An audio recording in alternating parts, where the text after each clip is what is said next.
Welcome to Darzzr on Crater City. I've been doing some caving and I've run out of wood and torches, so this is as far as I'm going to go. I've got some bits and pieces, got some emerald and blah blah blah. I'm not going to bother boring you with all that. We'll just get this iron, because iron is very important and I've been using a lot, and you'll see why in just a minute. Right, let's go back. Okay, so back in the house, and I'm just smelting stuff and putting stuff away. Let's get rid of this iron ore, and we will... Whoa! Oh, look at this. Part of the joy of the game, creating coal blocks. So what I've been doing is I've been building something new.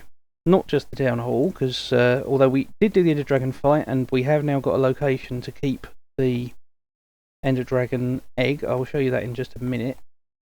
But I've also been building another new building, and in order to show it to you, I'm going to need some of this and a bit of luck, and you'll see why. Right, carry on. Right, down we go. Oh, and I've got a cat. There he is, Big the cat. You look at me?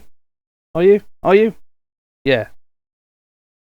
Alfred is apparently using my endstone chest as a toilet. We'll just move on from that. Right, so let's continue on, and we'll have a quick look into the Crater City Town Hall. Here it is, and we now have a reception, and I was quite pleased with this little computer design here. It's very minimal with the keyboard, but it kind of works. So we've got a furnace there with an item frame with a pane of glass on it. So this is reception, and up there we've got a sort of sculpture art light thing going on up there. We've got an emerald block, a diamond block, a block of glowstone, and maybe hard to see what that is. That's the dragon egg. The dragon egg itself. It is here. It is here in the town hall. And everything else is much the same. I've put a sign on where I want my office to be, but I still need to consult with the others on the forum about what the various departments will be, and then we'll make it available for people to claim offices. Although again, I need to write up about what the rules for that will be. Now this brings me to my next project, which is actually in the middle of Crater City. You can kind of see it on the mini-map. There's Graloth going by. It's up there. Maybe I should have shown it to you from the house, but I kind of wanted to get close to it and then show you, like a presentation. But no, that didn't work. It's a satellite basically. There's a dish on the top. I should have done it this way round. Why didn't I do it this way round? The satellite is where the intelligence agency keeps tabs on all of the Craterians.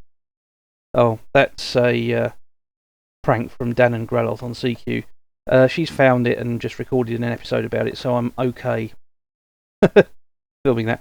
Right, the positioning of this, as you can see from the mini-map, if you look closely, you can see that I've positioned the satellite so it's just on the junction here. So it's okay in terms of, it shouldn't overlap with anybody's house. Now, I believe this is...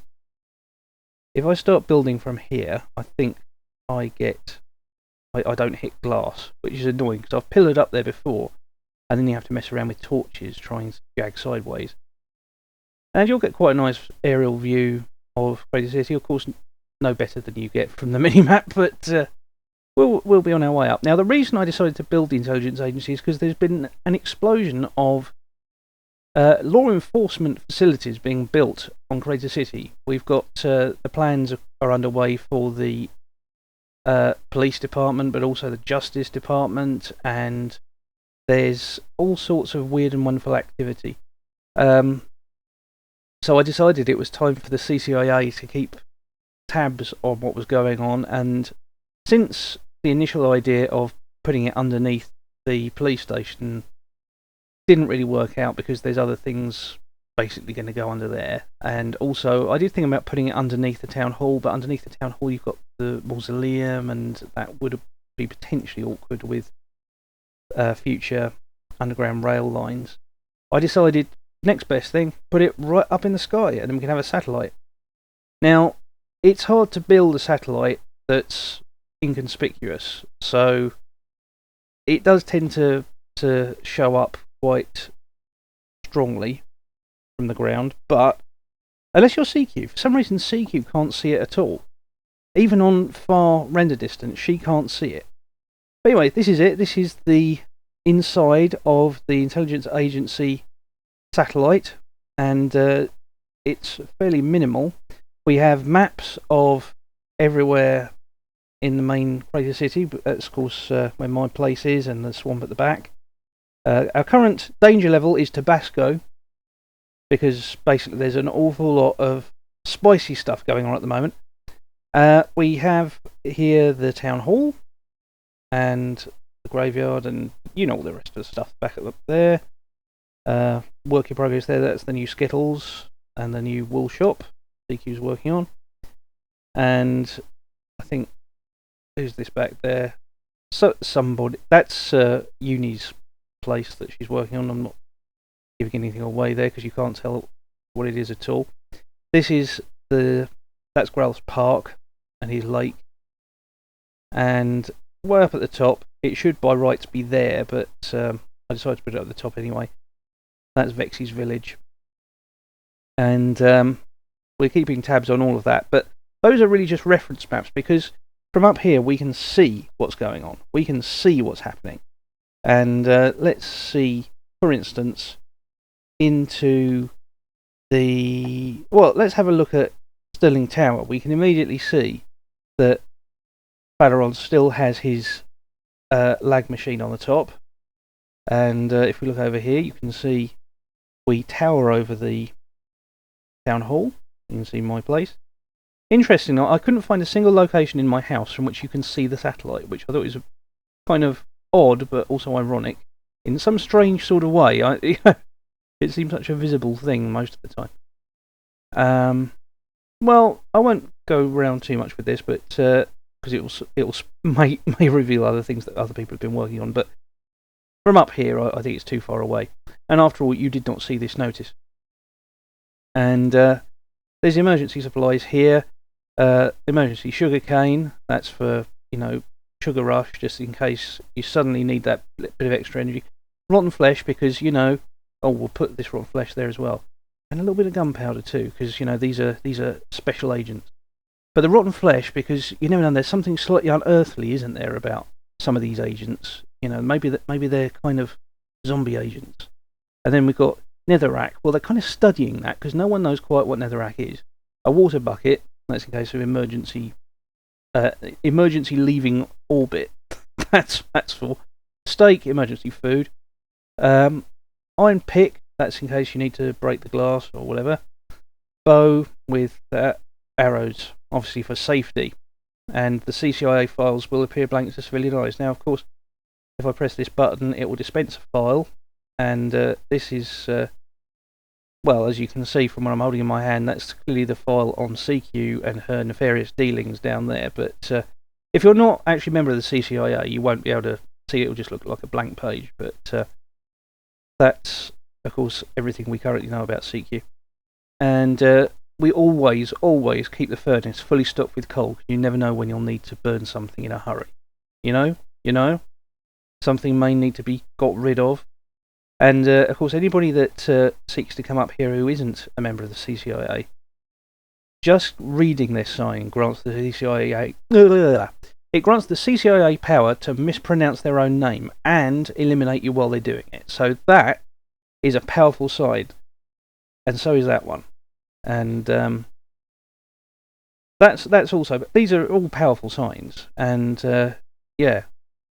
Do you know what else I'm going to put in here? Because I've still got my fishing rod. I'm going to put a fishing rod in here so that they can go fishing for information. Do you see what I did there? That's quite clever, isn't it? So, that is pathetic, isn't it? How far away can you actually cast a... No, I'm not going to do that now. Could you actually start fishing down in Grell's Lake for up here? No, I don't think you could. Yeah, so how do we get down from here? Well, of course... we can't unless I turn on chat, so give me a second. And whoosh, I'm back home.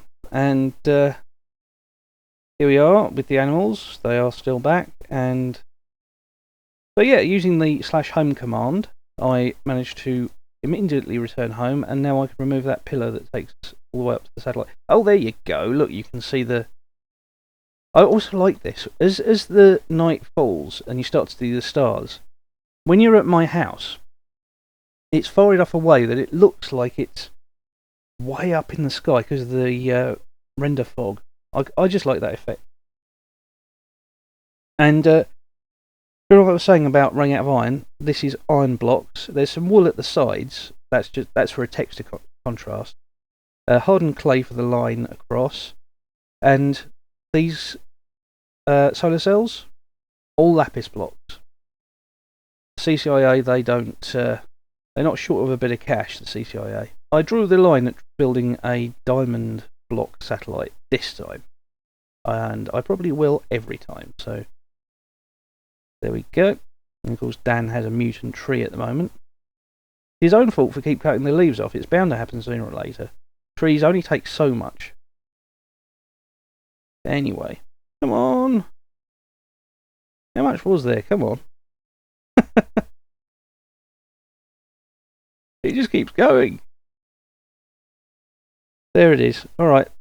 Well, thank you very much for watching my falling gravel. And it's interesting that when gravel falls on half slabs, it never seems to produce flint. Is that deliberate, or is it an accident, or what?